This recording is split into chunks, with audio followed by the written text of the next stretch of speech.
आणि इकडे श्री प्रभू बाबांनी अवदत्त घेतलं.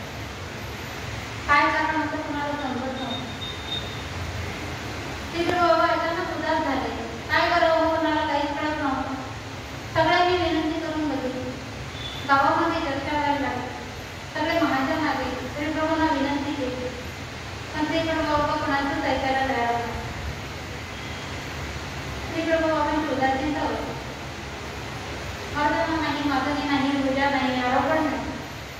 सगळ्यांना चिंता वाटायला लागली. दिवसभर सगळे लहानचे काम करून बसलेले होते.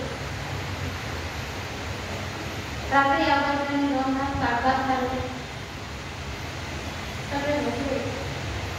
दुसऱ्या दिवशी उठले. तीच परिस्थिती.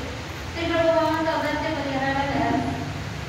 एक ऑक्सिजन श्री प्रभू बाबांकडे जात होतं, पण कोणाकडूनच अवदत्त परिहार झाला. माईंडपट्टांसारखे विद्वान जवळ होते. त्यांच्या कर्तृत्वाचं परमेश्वराने कौतुक